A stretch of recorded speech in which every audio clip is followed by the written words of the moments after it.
The issue of the running mate is an important one. But that issue doesn't give us sleepless nights. We will have our running mate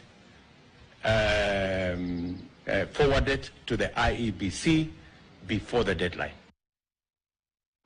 Indeed, and they have managed to meet that deadline is tomorrow, Monday. Today, William Ruto announcing his running mate candidate Rigathi Gachagua. My guest now joining me in studio is Elgeyo Marakwet Senator Kipchumba Murkomen. Thank you, sir, for making time for us. Thank you for having me. I want to comment on that statement he made earlier before he talked about meeting the deadline, where the Deputy President says running mate does not give us headache. But it would appear from the events last evening, it was actually a sleepless night, many would argue, because of what transpired in the lead up to the announcement today. 27 hours in counting, and as far as when it was supposed to be announced up to now. Did it prove more difficult than DP thought it would be, do you think? Not really. If you look at, if you compare the process we've gone through as a party, it has not been so much of our focus for a long period. If you look at our friends on the other side, it's taken them almost 3 months discussing the subject of running mate and positioning and all that. For us, it was, like 2 days. But doesn't mean that there was no work that was going on behind the scenes. It's just because we are a bit more organized. And for us, our team has grown organically and gelled together. By the time you are shortlisting from possibility of 6, 7 candidates to 2, and the 2 now, we went through that marathon for about 2 days. In regard to the 2 people, compared to the period of time that our friends have spent working on a running mate, I think it's not one of those things that we can say it's given us a lot of headache. Yeah. Remember that in the 2 days, beside the running mate, we're also busy putting together the team to ensure that we marry the various manifestos, plans for the various political parties, and ensuring that everybody is comfortable with the decision we are going to make, so that there was a package in the announcement that was made today of the running mate, but also a raft of measures that have been put in place to work on the manifesto and the campaign team. Right. So tell me, what, in your view, tilted the scales in favor of Rigathi Gachagua? I think, honestly, it was almost like a dead end in terms of 2 of them. They were matching. They were different personalities, but each one of them bringing different and unique characteristics to the coalition, and to the party, and to the presidential candidate. I think eventually, because this is something that involves various consultations, I think maybe one of the things that Honorable Gachagua was complimenting on the DP part is that he was a little bit older than the DP, a little bit longer experience internally in public service, not just politics. And I think also for some people, a number of people, they are saying that despite the fact that it's a one-term, the first term is done only 1 term in Parliament, it proved to be a very strong mobilizer.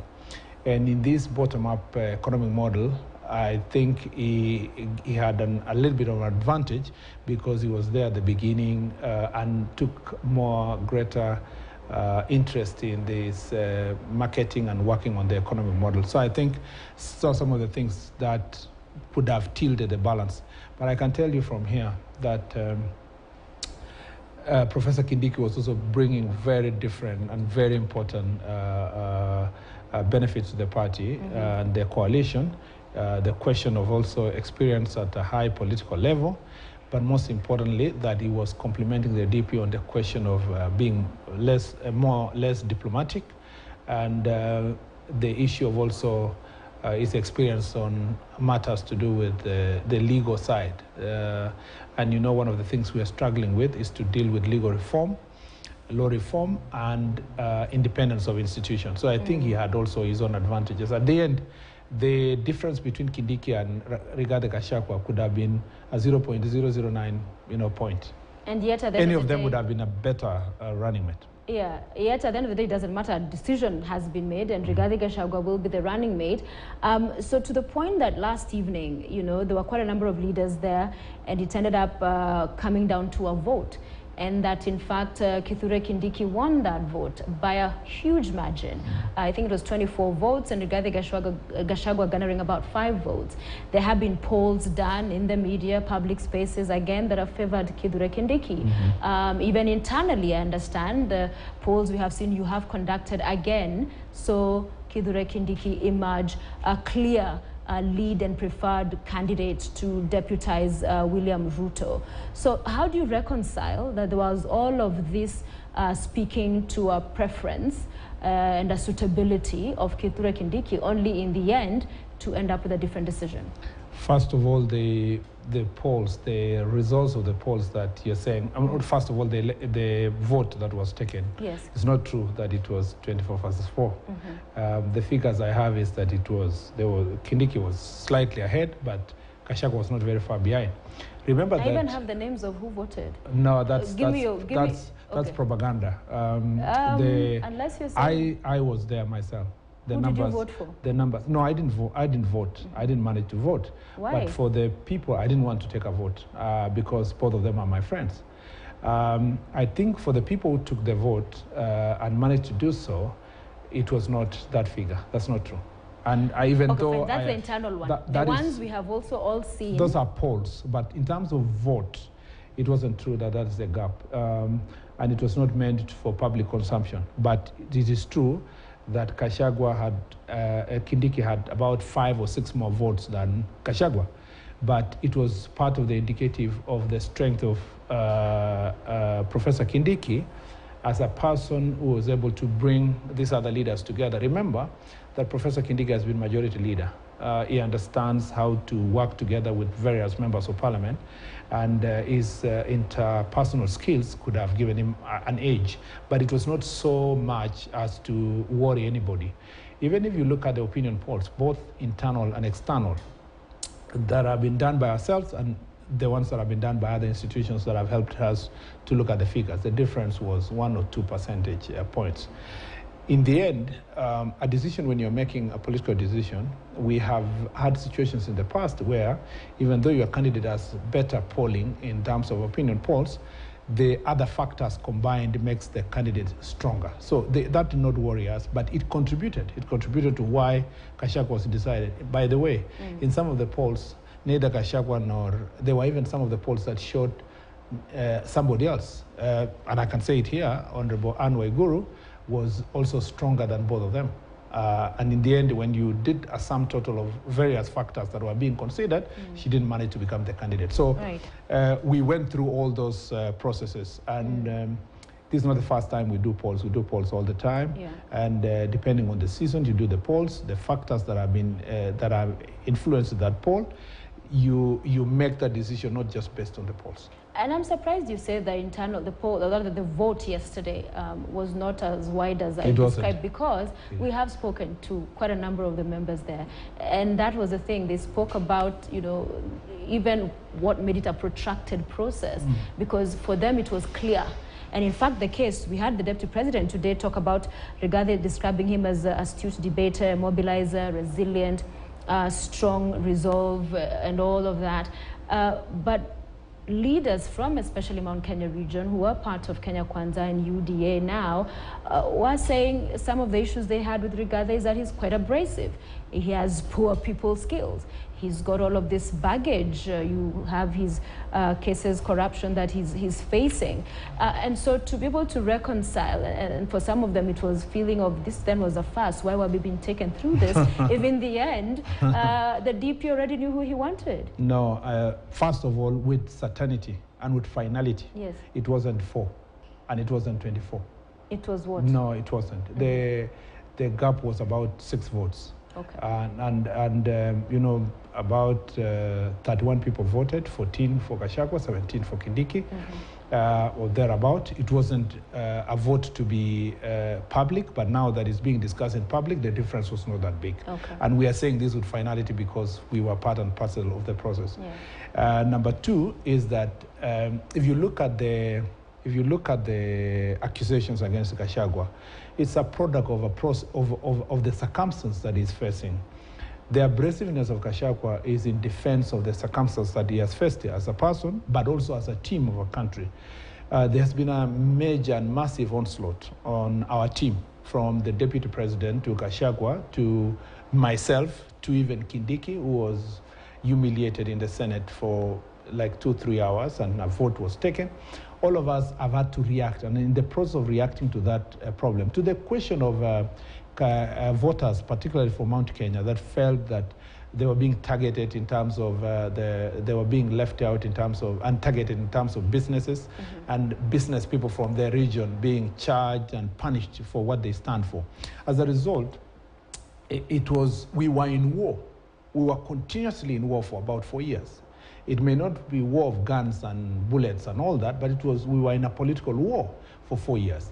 In the defensive mechanisms that my brother Rigathi Gachagua employed or deployed made him look like he was an abrasive person, that the only side that everybody saw about him is in his defense and in his fight, not just because on behalf of himself, on behalf of our political team, but also on behalf of the community interest, that he felt that their community was being targeted. So we cannot then, number two is that Honorable Rigathi Gachagua, like Honorable Kindiki, are victims, and Honorable William Ruto and many of us and many business people in this country are victims of political machinations and misuse of state power institutions, including the institution of the DCI, to charge people in court for purpose of stifling their political growth.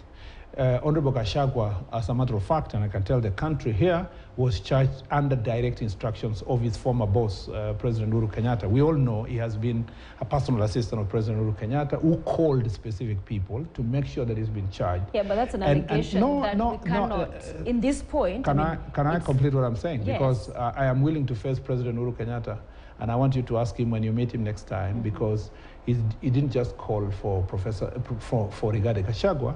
He did the same to Professor Kindiki, and Kindiki was slapped with tax blames and all that, and which he fought off for the last 2 years. People are saying, oh, Kindiki got lost. But Kindiki was also under attack. He may not have said his problems in public, but he was under attack from the same administration. So the point I'm trying to make, and it's in public domain, many people have been charged in this country, including Rigathi Gachagua, and the instructions of the president to stifle their political growth. We cannot then sanctify and reward President Uhuru Kenyatta and his project and his puppets. We cannot reward them by punishing Rigathi Gachagua on our side. So the conversation that went on yesterday, last night, is that almost everybody there was going through a problem that was engineered by this administration for political end. And therefore, we were not going to allow that. And I want to say this for benefit of Kenyans that are watching. In 2011, 2012, after 2010, actually, passing of the Constitution, 2011, 2012, Uhuru Kenyatta and William Ruto were charged. They were charged for high crimes, murder, rape, and all those kind of things. And many people, including people who were working in State House then, approached President Uhuru Kenyatta and William Ruto and told them the best way to save you, including diplomatic circles and governments, US, UK, send their representatives to tell them, if you drop from the presidential race, we shall save you from the ICC. Remember, the choices have consequences and minimum contact. All that was to put pressure on President Uhuru Kenyatta and William Ruto to drop. Those people were facing worse crimes than Rigathi Gachagua. And those, like Rigathi Gachagua, both of them, these charges were engineered by their political opponents to ensure that these people are not in the race. And like Rigathi Gachagua, they stood firm. They enjoyed the presumption of innocence under the Article 49 of the Constitution. And now we are having President Uhuru Kenyatta serving 10 years and his deputy serving 10 years because they stood firm. In the same spirit and in the same precedent that has been said in this country, we have told Rigathi Gachagua, having analyzed what he has gone through and going through the calls that the president made for him to be charged, we are not going to allow President Uhuru Kenyatta, a beneficiary of Article 49 of the Constitution of Presumption of Innocence in 2012, 2013, to now turn around and pretend that he is an angel, to use criminal justice system to punish his political opponents and stifle their political growth. So we'll wait to see how... By the way, I'm told you will be hosting Professor Makau Mutua later. Yes, I want you to put this question to him. When Moi charged so many people, charged Raila for treason, arrested him and threatened Professor Makau Mutua, who was out of his own choice, who ran away to the United States. He has just come back to look for a job under what he thought is going to be Azimio government, which is not going to be. Can you ask him that if all of them are going to say, by virtue of charging people, they are guilty, why don't they say that Raila Odinga was guilty of treason and he himself was guilty of treason and subverting the Constitution in those years? So in the same way, the reason why the presumption of innocence is part of Chapter 4 of our Constitutional Bill of Rights is because it goes into the core of protecting rights of individuals, like Rigathi Gachagua. And you have made your point. Yeah. We have had those residents in Tharaka Nithi bitter, you know, saying that now they would consider moving to Azimio, that, you know, this, the Mount Kenya West, that is, you had Nyeri, you've had Kiambu, have produced presidents in the past, and that they thought this would be their time to have a seat at the table. How is it you're looking to heal that, you know, the sentiment and the feeling there? But even before we go to that, all of these other shortlisted candidates were present. And endorsed and spoke. Yes. Yeah. However, Kithure Kindiki did not show. We heard what the deputy president had to say, but many would argue that was to cover up, that he indeed felt it's like nyama imetoloa kwa mdomo. You knew you were getting this, and then things fall apart. First of all, I want to reiterate here that Professor Kithure Kindiki was as qualified as Rigathi and the other candidates, like J.B. Muturi, like Anne Waiguru, like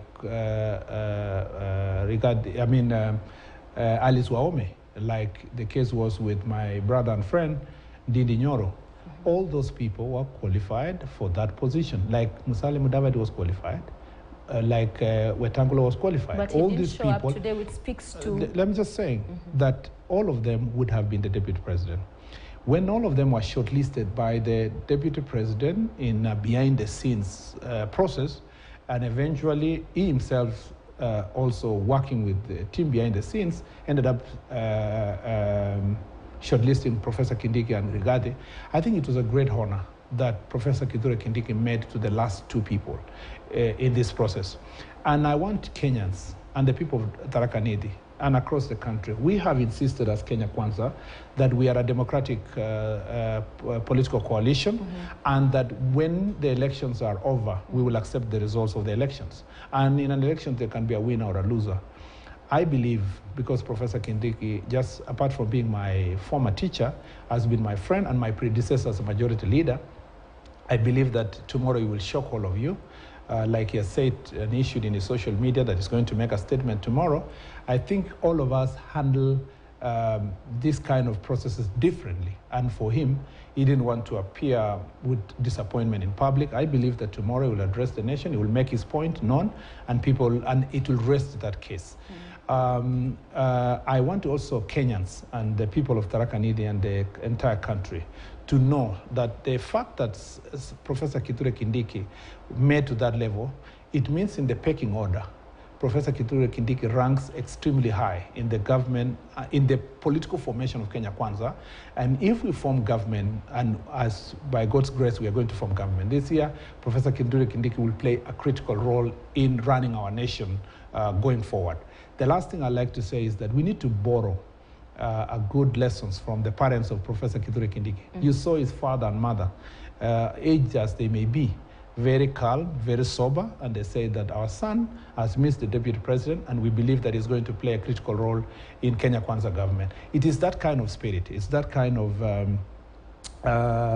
response and reaction that makes us very proud of our supporters. And I saw the supporters that were covered there.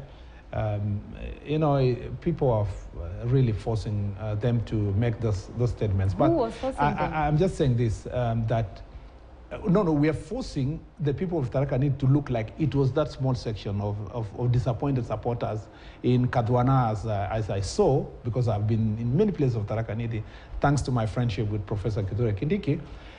It is not necessarily the representation of those of the entire county. So you don't fear fallout of Mount Kenya East moving to Azimio? Not at all. Not in the. It is in the. It's the least of our problems. Okay. We don't believe that the people of Mount Kenya East were supporting us because they were expecting a deputy president. We believe that they were supporting Kenya Kwanza because of its program and its manifesto. Right. And the thing that Kenyans need to appreciate also from the deputy president is the ability to run through all this process and keep together all these party leaders. I mean, I was surprised that in your reporting, you didn't give credit to Moses Kuria, Kabogo, Mwangi Kiunjuri. I hope it wasn't deliberate. Our reporting, this is just a fraction of it. Okay, what I'm just saying, coverage for which I know, you cannot have, but I'm just saying, if I was a political reporter, yes, I would give more prominence to the response from Kabogo, from Moses Kuria, from Mwangi Kiunjuri, from people that were seen to come from that region. And perhaps most people thought that they were going to be a fallout. In fact, I'm so surprised that a comment from Kabogo was not put there, despite the fact that 2 days ago he was covered widely, saying that is a yeah. And this is the point I'm trying to make. The reason why all this team has gelled and remained as a team, despite an intense process of getting a running mate, is because of the honest conversations that William Ruto had with everybody when they joined this party. Okay. That he didn't do this kind of thing that other people were being done to in other parties where there was coercion and due influence, pressure, people being cheated, all of them, that you'll be running mate. He was very frank and honest with them, and that's why this team is holding together. I have two more questions. One being that Rigathi Gachagua, one-time member of parliament, you mentioned earlier that he's had political experience. That is contestable, one would argue otherwise. However, in as far as Mount Kenya region, rich basket of votes, as we've seen from our elections map there, how is it you see him being able to galvanize the vote? Because it's about getting the vote out and bringing in the numbers. It all boils down to that.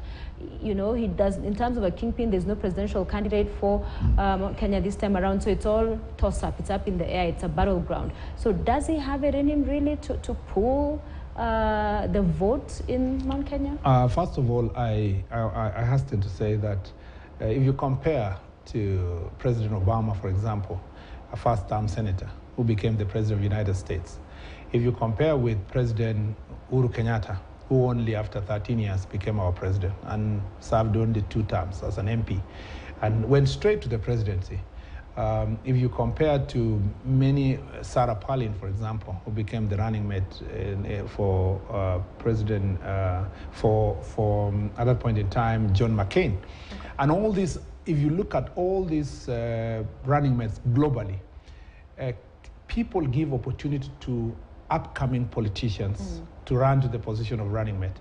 Rigathi Gachagua has had immense experience in public service as an administrator, but later also as a PA to President Uhuru Kenyatta, and now as a elected member of parliament. I would never worry about the experience of Gachagua. Number 2, the responsibility of winning votes across the country is not for Rigathi Gachagua to deliver Mount Kenya. It is for the team of Kenya Kwanza, including Musalia Mudavadi. The responsibility of Gachagua to deliver the votes in Kiambu is equal to the responsibility of Musalia Mudavadi to deliver votes in Kiambu. Okay. There is no zoning to say we are getting this man so that we get votes of a particular area. His influence, we expect his commitment, passion, and campaign should not just be contained in one area. Remember, this is like a football team. You know, the football team is stronger if all the 11 players are strong. This a follow-up quick one on that. That there's some who argue that Rigathi Gachagua, his aggressiveness, his ambition is one that could present to William Ruto the problem, those who say he's been a problem, to Uhuru Kenyatta in his own government. that they will come in okay, but because this is an abrasive guy who has got focus on what he wants, be able to turn around and be a nightmare for his president. Isn't that credit to William Ruto that he's not looking for a worshipper? He's not looking for a sycophant to be his deputy. He's looking for a person. But you need to be able. Partnership requires a cooperation, not fighting every day. He's looking for a person who is going to work to deliver to the people of Kenya, and a person who is ready to become the president anytime of the Republic of Kenya. So that is credit to William Ruto, that he is not picking a person out of fear. He is not picking that person because he wants to worship him. He's looking for a partner to serve Kenya, not to serve William Ruto. Right. Now, the fact that William Ruto has gone for a strong person means that he's not intending to manipulate his deputy. He's not intending to run a government that is based on manipulation and hero worship, like the situation we've seen in the current administration, that one person is expecting all institutions to collapse and worship him. We are getting a candidate who is ready to serve the people of Kenya, and who is ready to complement the work that the president, when elected, is going to be doing. Final question, Senator, and this is regarding your competitors, as the DP refers to them. Kalonzo Musyoka has been quite the figure in as far as Azimio One Kenya is concerned. So just today we've heard they may be moving to court to exit Azimio. He's also said if he doesn't get running mate, he's bolting out. And for some, they'd argue for Kenya Kwanza, you're perhaps crossing fingers that he bolts, because then your chances become higher, but also a runoff in the offing is one of those things that could make this election cycle very interesting. Speak to me briefly about Kalonzo Musyoka in this election and all you've seen develop finally. I have no doubt in my mind that Kalonzo Musyoka is not going to be the running mate of Raila Odinga. He will not. He won't be, because the body language, the teamwork, the relationship they have had is very, very abrasive. Forget about the fact that you're saying Gachagua is abrasive. Now the other side are even more abrasive. They have also built their relationship around deceit, and they have never been very forthright. The treatment that Kalonzo has got from people like Professor Makamuto you're going to interview has been very pathetic. In fact, it's been deplorable. If you look at the stature, the person of Kalonzo Musyoka, he deserves better respect than they have done. If Kalonzo Musyoka balls out, that is the region where Raila Odinga in the last elections has got almost 2 million votes. If courtesy of Kalonzo, he has got almost 2 million votes. If he balls out and runs with those votes, the person who is going to suffer is only one side. It can't be our side. If you look at Musalia Mudavadi and Wetangula, they've bolded out. Who is the loser? It will be Raila Odinga. If you look at Jefferson Kingi and Mvurya and Aisha Jumwa, they got out of him. We have gained all those people. All those people I've mentioned, we've gained. The only person we've lost is a retiring president called Uhuru Kenyatta. So I would not be worried. I would not be worried about runoff.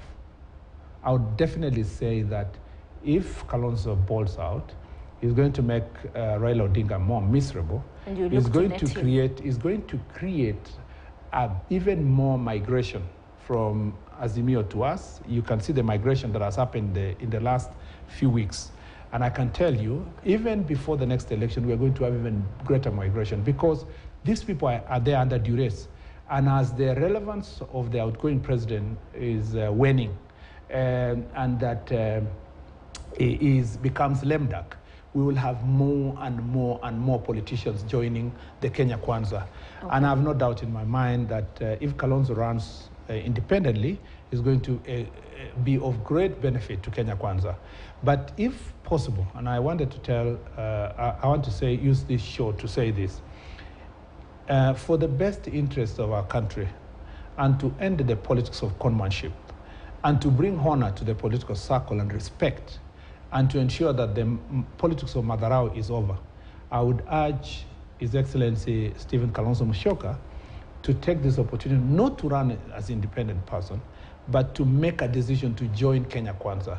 And like in 202, because that's already what's happening, we lock these elections to 80%, because as it stands now, we are about 55-60% as Kenya Kwanza. With Kalonzo coming in, we forget about these elections and start planning how to reorganize the economy of this country. All right, Kipchumba Murkomen, thank you very much for joining us here on Checkpoint. Elgeyo Marakwet, Senator, with us this evening. Looking to net Kalonzo Musyoka, if in fact he does bolt from Azimio La Umoja, is it Azimio One Kenya Alliance? We'll be speaking with Professor Makau Mutua, who's the spokesperson for the Raila Odinga Presidential Secretariat shortly. We'll also get a comment on phone from Senator Kitui County, a close Tonchalai of Kalonzo Musyoka, that Enoch Wambua. So do stay with us for that. It's coming up in a short while. But first, this story. Azimio One Kenya presidential candidate Raila Odinga led a host of other leaders in tearing apart Kenya Kwanza Alliance's choice of running mate, labeling the presidential ticket as a corrupt tag team.